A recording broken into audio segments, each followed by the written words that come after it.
अस्सलाम वालेकुम, मैं हूं फ़हीम खान। नेशनल सेविंग की अपडेट, प्राइवेट बैंकों की अपडेट, बजट, सरकारी मुलाजमिन की तनख्वाह, पेंशन, ईओबीआई की अपडेट के साथ आप लोगों की खिदमत में हाजिर हूं।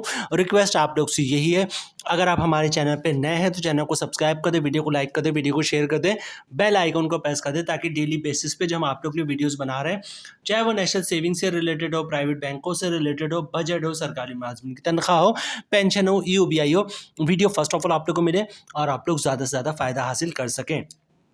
आज की जो हमारी वीडियो है वो कौमी बचत से रिलेटेड है। आज की जो हमारी वीडियो है जनाब जानशीन के कानून से रिलेटेड है। नॉमिनी जिसको आप आम अल्फाज में कहते हैं या जानशीन जिसको कहते हैं, ठीक है। नेक्स्ट ऑफ किन हो गया, जानशीन हो गया, नॉमिनी हो गया, उसके कानून से रिलेटेड है और स्टेट बैंक ऑफ पाकिस्तान ने इसकी वजाहत की, ठीक है। तो मुख्तलिफ लोगों ने जानशीन का जो कानून है उसके बारे में मुख्तलिफ तौर पर वजाहत की है, लेकिन जो हमारे कुछ चीदा जो है सब्सक्राइबर हैं उन्होंने कहा भाई कोई ऐसी अथेंटिक प्रूफ दो हमें कि ये कानून है नॉमिनी का, ठीक है। तो ये स्टेट बैंक ऑफ पाकिस्तान की वजाहत यहाँ पे मौजूद है, वो हम आपके साथ शेयर करेंगे। इसके अलावा नेशनल सेविंग का जो कानून है वो भी आपके साथ शेयर करेंगे। आज के वीडियो का हिस्सा वो भी आपको बताएंगे कि उसमें क्या लिखा है और स्टेट बैंक ऑफ पाकिस्तान ने इसकी क्या वजाहत की। तो ये दोनों आज की वीडियो का हिस्सा होगा। जानशीन का कानून क्या है, नॉमिनी का कानून क्या है और स्टेट बैंक ऑफ पाकिस्तान की क्या वजाहत है। इस वीडियो को स्टार्ट करने से पहले एक पर्सनली हमारी पूरी टीम से आप लोगों की रिक्वेस्ट है कि जनाब जिन लोगों ने अपने रिश्तेदारों के नाम पर पैसे कौमी बचत में रखे हुए, खुदा के वास्ते उसको निकाल लें और अपने नाम से इन्वेस्ट करें। ज़्यादातर जो है बहबूद सेविंग सर्टिफिकेट में मसला आता है कि लोगों ने क्या किया जनाब, फुप्पी के नाम पे जो है पैसे रखे हुए, फुप्पा के नाम पे रखे हुए, चाची के नाम पे रखे हुए, चाचू के नाम पे रखे हुए, ठीक है, खालू के नाम पे रखे हैं, खाला के नाम पे पैसे रखे हुए। स्पेशली वैसे तो और भी स्कीमों में रखे हुए, लेकिन ख़ास तौर से बहबूद सेविंग सर्टिफिकेट में बड़े पैमाने पे लोगों ने इस तरह इन्वेस्टमेंट की हुई कि फुप्पी के नाम पे रख दिया, मामू के नाम पे रख दिया, खालू के नाम पे रख दिया। तो मेरी बात याद रखिएगा, जो कानून है इसके मुताबिक जो है अगर किसी ने फुप्पी, खाला, मामू इनके नाम पे पैसे रखे हुए हैं तो इनको कुछ नहीं मिलने वाला। कुछ नहीं मिलने वाला से मुराद ये कि इतनी मुश्किलात आएगी, इतने प्रॉब्लम फेस करने पड़ेंगे कि शायद आप कहेंगे कि जनाब इस पैसे को छोड़ ही देते ज़्यादा बेहतर, ठीक है। तो कानून कुछ ऐसा बन चुका है, इस बेसिस पे हम आप लोगों के साथ ये कह रहे हैं कि खुदा के वास्ते उन पैसों को निकालें जो उनके रिश्तेदारों के नाम पे आपने रखे हैं और अपने नाम से सरमायाकारी करें, वरना आपके पैसे बहुत बुरी तरह फंसने वाले हैं। सबसे पहले बात ही करते हैं कि जनाब कौमी बचत ने नॉमिनी या फिर जानशीन के कानून के हवाले से क्या कानून में लिखा हुआ है, ठीक है। स्क्रीन पे आपको दिख रहा है जनाब नॉमिनी रूल्स, ठीक है। नॉमिनी का जो है कानून कह रहे हैं या रूल्स कह रहे हैं, ठीक है। इफ अकाउंट होल्डर्स डाइट, मतलब अगर अकाउंट होल्डर का, ये सरमायाकार का, ये इन्वेस्टर का इंतकाल हो जा सकता है, हो गया, ठीक है। The nominee will receive the proceed of the certificate if the net amount payable is less than 1 lakh, ठीक है। बड़ा क्लियर है कि अगर सरमायाकार का इंतकाल हो जाता है तो वो नॉमिनी को जो है उसकी अमाउंट मिलेगी अगर अमाउंट जो है वो 1 लाख रुपए से कम है। यहाँ तक बात क्लियर होगी जनाब। उसके बाद क्या है जनाब, if the amount payable is more than 1 lakh, the proceeds will go through the person named in succession by the court. अगर अमाउंट रकम जो है वो 1 लाख से ज़्यादा है तो फिर नॉमिनी को नहीं देखा जाएगा, फिर देखा जाएगा succession certificate issued by court. Succession certificate में जिनका नाम होगा उनको पैसे की अदायगी कर दी जाएगी, ठीक है। अकाउंट ओपनिंग फॉर्म पर, मतलब जब आपने अकाउंट ओपनिंग फॉर्म भरा बहबूद सेविंग सर्टिफिकेट का और आपने 50 लाख रुपए रखे और जो है वो फुप्पी के नाम पे रखवा दिए पैसे और नीचे जो है नॉमिनी में अपना नाम लिख दिया कि खुदा ना खास्ता फुप्पी कुछ होता है तो पैसे जो है जिनका अपना नाम डाल दिया, अपना CNIC नंबर डाल दिया, अपना जो है वो एड्रेस डाल दिया कि पैसे मुझे मिलने चाहिए, आपको 1 रुपये भी नहीं मिलने वाला, ठीक है। इसलिए वीडियो के स्टार्ट में हमने आपसे कहा कि जनाब अगर रिश्तेदारों के नाम पे पैसे रखे हुए हैं तो पैसे निकालें, अपने नाम पे इन्वेस्ट कर दें। नए कानून के मुताबिक जो फुप्पी के नाम पे, मामू के नाम पे, चाची के नाम पे आपने पैसे रखे थे, वो चाची, मामू, खाला के इंतकाल के बाद उनके जो फैमिली मेम्बर है उनको मिलेगा, क्योंकि सक्सेशन सर्टिफिकेट में उनके नाम आ रहेंगे, आपको कुछ नहीं मिलेगा। और वो अगर आपको ना दे तो आप कुछ भी नहीं कर सकते। अगर वो दे दे तो बड़ी बात है, ठीक है। और अगर उनमें से कोई कह दिया कि नहीं भाई ये तो पैसे हमारे हैं, तो एक फूटी कौड़ी भी नहीं मिलने वाली आपको। अच्छा, कौमी बचत के रूल में, कानून में ही जो है वो नॉमिनी को एक जगह मज़ीद डिटेल में वजाहत किया, वो हम आपके साथ शेयर करते हैं। ठीक है, वहाँ पे तो सिर्फ सिंपल 1 लाख का जिक्र कर दिया था जनाब कि 1 लाख तक के पैसे हैं तो जो नॉमिनी है उसको दे दो। 1 लाख से ज़्यादा के पैसे हैं तो सक्सेशन सर्टिफिकेट में जिनके नाम आ रहा है उनको दो। ठीक है, ये बस एक छोटा सा उन्होंने पैराग्राफ वहाँ पे मेंशन किया था। अब डिटेल्स यहाँ पे मौजूद है, ये मैं आप लोगों के साथ शेयर करता हूँ।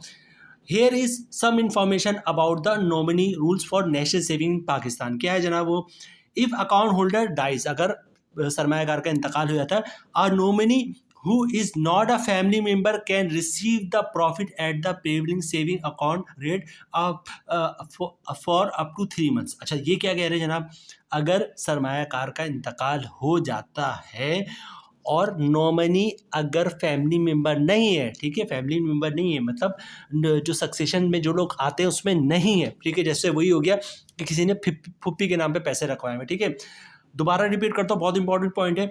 If the account holder dies, a nominee who is not a family member can receive the profit at the prevailing saving account rate up to 3 months। Nominee को जो है वो सिर्फ 3 महीने का प्रॉफिट मिलेगा और प्रॉफिट भी सेविंग अकाउंट का प्रॉफिट होगा। ठीक है, बहबूद का नहीं होगा, डिफेंस का नहीं होगा, स्पेशल सेविंग सर्टिफिकेट का प्रॉफिट नहीं होगा। ठीक है, अगर कोई नॉमिनी ऐसा है जो अकाउंट होल्डर मतलब जिसके नाम पे सर्टिफिकेट है उसके फैमिली मेम्बर नहीं है, ठीक है, मतलब बच्चे वगैरह में इसका नाम शामिल नहीं होता है, वही बात हो जाती है फुप्पी भतीजे ने फुप्पी के नाम पे रखा हुआ है। ठीक है, तो जनाब क्या होगा, उस बंदे को जिसके जो नॉमिनी है उसको सिर्फ 3 महीने के सेविंग अकाउंट का जो प्रॉफिट बनता है वो दे दो और कुछ मत दो। आगे डिटेल्स क्या है जनाब, आगे डिटेल्स है, if the net amount payable principal plus net profit, मतलब नेट प्रॉफिट क्या होता है जिसमें से टैक्स निकाल दिया जाए। ठीक है, जैसे 10,000 का प्रॉफिट है, उसमें 2,000 टैक्स बन रहा है तो 8,000 बचता है, तो 8,000 नेट प्रॉफिट होता है। इस पॉइंट में क्या करें, if the net amount payable principal plus net profit is less than 1 lakh, अगर अमाउंट जो अदा करनी है कौमी बचत वालों ने उसकी अमाउंट 1 लाख रुपए है, जिसमें प्रिंसिपल अमाउंट और नेट प्रॉफिट भी शामिल है, 1 लाख तक की है, तो नॉमिनी को जो वो पैसे दे दो। मैं रिपीट पढ़ता हूँ उसको, if the net amount payable principal plus net profit is less than 1 lakh the nominee receive the proceeds. ठीक है, मतलब ये कि अगर 1 लाख की अमाउंट है तो नॉमिनी कोई भी हो, मैं हूँ, आप कोई भी हो, उसको 1 लाख से कम की अमाउंट हो जिसमें प्रिंसिपल और प्रॉफिट सब कुछ शामिल है तो उसको पेमेंट कर दो। ठीक है, आगे क्या है जनाब, if the net amount payable is more than 1 lakh, मतलब अगर जो कौमी बचत ने पैसे की अदायगी करनी है उसकी अमाउंट 1 लाख से ज़्यादा है, the proceeds go to the person name as successor by the court. कितने सख्त अल्फाज हैं। ठीक है, if the amount payable is more than 1 lakh, मतलब अगर अमाउंट रकम जो है 1 लाख से ज़्यादा है, the process go through the person name in successor by the court, court की तरफ जो सक्सेशन सर्टिफिकेट आया है उनमें जिन लोगों का नाम है उनको पेमेंट होगी, नॉमिनी का अब कोई लेना देना नहीं है। अब आगे क्या कह रहे हैं जनाब, the succession must present a succession certificate at the issuing officer to transfer or in cash the certificate. ठीक है, मतलब क्या हो गया जनाब, जो सक्सेशन है मतलब जो जिसको पेमेंट मिलनी है आप एज पर कोर्ट के सक्सेशन सर्टिफिकेट की, वो क्या करेगा, ये सक्सेशन सर्टिफिकेट जो है वो जमा करवाएगा कौमी बचत की स्कीम में, और फिर वहाँ पे देखना पड़ेगा कि वो जो स्कीम है वो ट्रांसफ़र होगी या वो कैंसिल होकर सक्सेशन सर्टिफिकेट में जिन लोगों के नाम है उसको पेमेंट होगी। ठीक है, ये तो वो चीज़ है जो आपके सामने कौमी बचत की तरफ से। ठीक है, जब मोस्ट इंपॉर्टेंट है वो इसकी वजाहत जो स्टेट बैंक ऑफ पाकिस्तान ने की वो देखते हैं। अच्छा, ये नॉमिनी में रूल्स पढ़ रहा था, इसके अंदर एक चीज़ मुझे एक पॉइंट और दिखा, वो वीडियो का हिस्सा नहीं है लेकिन उसके लिए एक अलग वीडियो बनाना थोड़ा मसला है, तो उस पॉइंट को मैं इसी वीडियो का हिस्सा बना रहा हूँ। नॉमिनी से उसका ताल्लुक नहीं है लेकिन बहुत इंपॉर्टेंट पॉइंट है तमाम उन लोगों के लिए जो सरमायाकारी करते हैं कौमी बचत में। ठीक है, ये प्रॉफिट क्लेम पीरियड, ठीक है, प्रॉफिट आपको नहीं मिलेगा अगर आप, ये नॉर्मल प्रॉफिट की बात हो रही है। ठीक है, नॉर्मल प्रॉफिट अगर एक इतने अरसे तक आप नहीं निकल पाएंगे तो वो चैरिटी में चले जाएगा, आपको कुछ नहीं मिलेगा। ये क्या कह रहे हैं जनाब, profit claim period, if the account holder nominee और successor does not claim the profit within 6 years of the entitlement date the profit will be donated to charity. ठीक है, सपोज करते हैं एक शख्स है जिसने 6 साल से जो है प्रॉफिट नहीं लिया है, ठीक है, पाकिस्तान से बाहर चला गया था, या फिर जो नॉमिनी है उसने भी 6 साल तक प्रॉफिट नहीं लिया, मतलब उस बंदे के इंतकाल हो गया, उसके बिहाफ पे जो नॉमिनी था उसने भी नहीं लिया, या फिर सक्सेशन सर्टिफिकेट है में जो लोग आ रहे हैं उन्होंने भी जो प्रॉफिट है वो क्लेम नहीं किया और इस बात को 6 साल गुजर गया है, तो किसी को 1 रुपये नहीं मिलेगा और जो प्रॉफिट की अमाउंट है वो किसको मिल जाएगी, वो मिल जाएगी जनाब, चैरिटी हो जाएगी, ठीक है।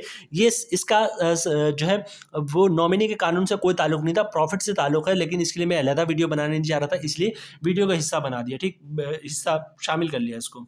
अच्छा, ये वो स्टेट बैंक ऑफ पाकिस्तान की वजाहत है जो उनकी वेबसाइट पे मौजूद है और वो आपको स्क्रीन पे दिख रही है, ठीक है।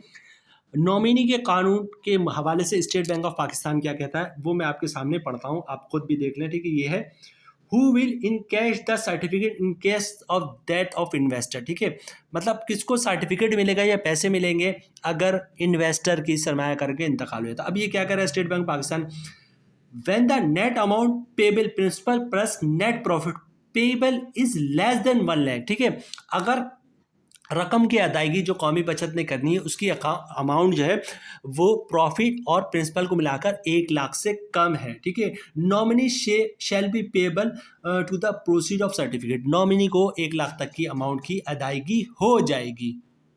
अच्छा, उसके आगे के जनाब अगर अमाउंट ज़्यादा है तो उसके बाद है however if net amount payable principal plus net profit payment is more than 1 lakh, the proceed shall be payable to the person declared as successor by the court of law, ठीक है। मतलब ये हो कि 1 लाख से ज़्यादा की अमाउंट है तो सक्सेशन सर्टिफिकेट में जिसका नाम है, जिन लोगों का नाम है, उनको अदायगी होगी। The successor shall present the succession certificate at the issuing officer for transfer encashment of certificate, ठीक है। मतलब जो सक्सेशन सर्टिफिकेट में जिनके जो नाम है वो कौमी बचत पे इस सक्सेशन सर्टिफिकेट को जमा करवाएगा और फिर वहाँ पे डिसाइड होगा कि सर्टिफिकेट ट्रांसफ़र होंगे या फिर इसकी पेमेंट हो जाएगी जिन लोगों का नाम सक्सेशन सर्टिफिकेट में मौजूद है। ये स्टेट बैंक ने बहुत ही वाज़ा जो है कर दिया है, आप जाकर खुद चेक कर सकते हैं। वीडियो के स्टार्ट में जनाब जो रिक्वेस्ट मैंने आप लोगों से की थी वो रिपीट करना चाह रहा हूँ कि अगर किसी ने रिलेटिव्स के नाम पे पुप्पी, खाला, मामू, चाचा, चाची, इनके नाम पर, नाना, नानी, दादा, दादी, इनके नाम पर पैसे रखे हुए हैं कौमी बचत में कि ख़ास तौर पे बहबूद में ये मसला बहुत ज़्यादा है, रिलेटिव के नाम पे लोगों ने अंडरटेकिंग बना के जो है जमा करवाया कि जनाब पुप्पी के नाम पे रख दो, खालू के नाम पे रख दो, मामू के नाम पे रख दो, ठीक है, खुदा ना खास्ता कोई मसला होगा तो हम पैसे ले लेंगे, हमने अंडरटेकिंग लिया हुआ पुप्पी से, खाला से, ये अंडरटेकिंग आपके काम का है, कौमी बचत से इससे कुछ लेना देना नहीं। अमाउंट रकम ज़्यादा होगी, कौमी बचत वाले क्या करेंगे जनाब, जो शख्स जिस शख्स के नाम पे सर्टिफिकेट था या अकाउंट था उसको उसके सक्सेशन सर्टिफिकेट जिन लोगों का नाम आएगा उनको पेमेंट कर देंगे, और अगर उन लोगों ने आपको पेमेंट नहीं की तो आपको 1 रुपये भी नहीं मिलेगा। इसीलिए वीडियो के स्टार्ट में हमने कहा था कि अगर आपने किसी रिलेटिव के नाम पे पैसे रखे में, खुदा के वास्ते उसके नाम से निकलवाएं और अपने नाम पे रखें। अब तो इंडिविजुअल लोगों को भी अच्छा खासा प्रॉफिट मिल रहा है, जैसे शॉर्ट टर्म सेविंग सर्टिफिकेट में अच्छा खासा प्रॉफिट मिल रहा है, सर्वा इस्लामिक सेविंग अकाउंट में अच्छा खासा प्रॉफिट मिल रहा है, ठीक है। बहुत सारी स्कीमें हैं जो बहबूद से भी आगे निकल गई हैं। तो जनाब आपके अपने पैसे अपने हाल पर रहम करें, ठीक है, और जो भी आपने सरमायाकारी करनी अपने नाम पे करें, ठीक है। यहाँ पे हम वीडियो ख़त्म करते जनाब। उम्मीद है वीडियो आप लोगों को पसंद आई होगी, और रिक्वेस्ट आप लोग से ही, अगर आप हमारे चैनल पे नए हैं तो चैनल को सब्सक्राइब कर दें, वीडियो को लाइक कर दें, वीडियो को शेयर कर दें, बेल आइकन को प्रेस कर दें ताकि डेली बेसिस पे जो हम आप लोग के लिए वीडियोस बना रहे हैं, चाहे वो नेशनल सेविंग से रिलेटेड हो, प्राइवेट बैंकों से रिलेटेड हो, बजट हो, सरकारी मुलाजमिन की तनख्वाह हो, पेंशन हो, EOBI हो, वीडियो फर्स्ट ऑफ ऑल आप लोग को मिले और आप लोग ज़्यादा से ज़्यादा फ़ायदा हासिल कर सकें। मिलते हैं नेक्स्ट वीडियो में इंशाल्लाह, तब तक के लिए अल्लाह हाफिज़।